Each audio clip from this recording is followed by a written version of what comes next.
So here we're going to go over number 12. A number of you guys were stumped on the graphing sine cosine worksheet on how to mark off the x-axis so that we can do a phase shift of left pi over 6, but then mark off 4 equal subintervals for the period, which happens to be, because there's a b value of 2, the period happens to be pi.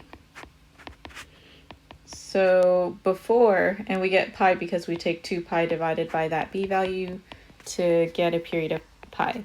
So the examples before had, well, we take our period of pi and we divide it into quarters and then determine from there that we jump by 1/4 of pi.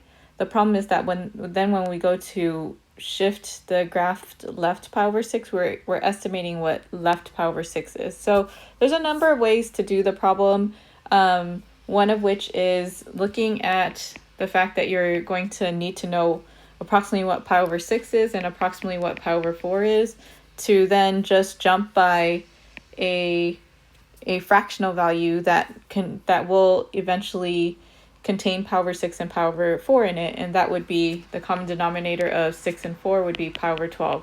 So to make each subinterval or each mark on the x-axis, each box be equal to 1/12 of pi. But then that means that you would need to split it by many more than what you see here. So we don't even, I don't believe we have 3, 6, 9, so we don't even have 12 on the x-axis. So that means that what I'm going to do then is, instead of doing pi over 12, I'm going to use pi over 6 because it's smaller than pi over 4 as the subinterval, because eventually I know I need to know how do I shift left pi over 6. So let's say that we do split the x-axis by pi over 6 so that once it completes its cycle of pi, you'll have attained 6 units over. So 1/6, so this would be pi over 6, and then 2 pi over 6, which is pi over 3, 3 pi over 6, which is pi over 2, so on and so forth. So from there, some of the things that we have to find out on this one is that the amplitude is equal to 1/2. So you can call you can mark off your graph however you like, but if you make 1/2 1 unit, that's one way of doing it. If you call this 1, then halfway up is 1/2.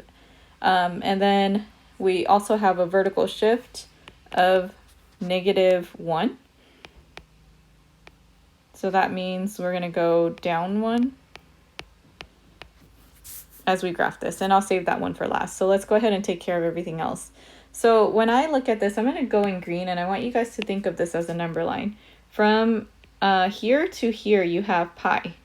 So what we were doing before I had marked it off with pi over 6, in the strategy we learned before that, was splitting this into four equal subintervals so that I could put in my 5 key points. So this is halfway. This is at pi over 2.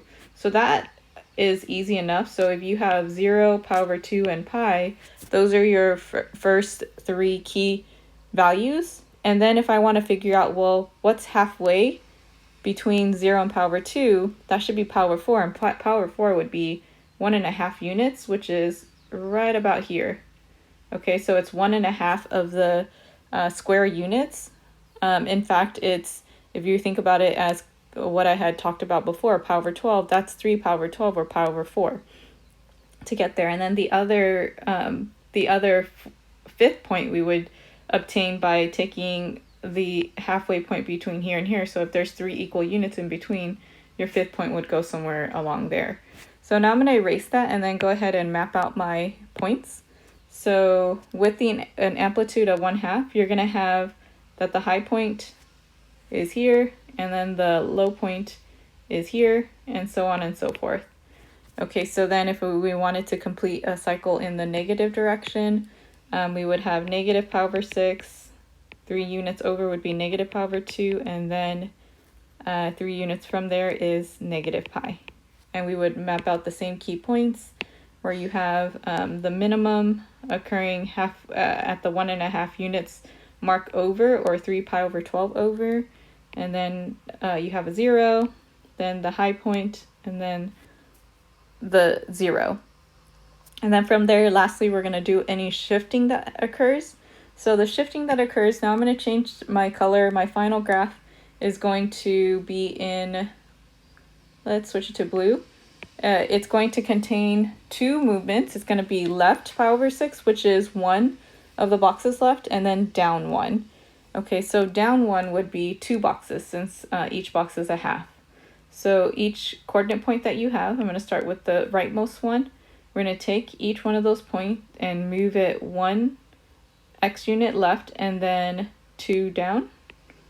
So 1 left, 2 down would be here. Sorry that there was a mark there.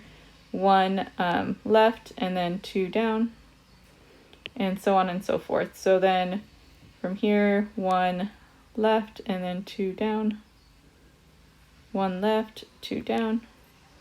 And again, just reimagining where your midline is. 1 left, 2 down, 1 left, 2 down, 1 left, 2 down, 1 left, and 2 down. And so we get our new graph, which looks like this.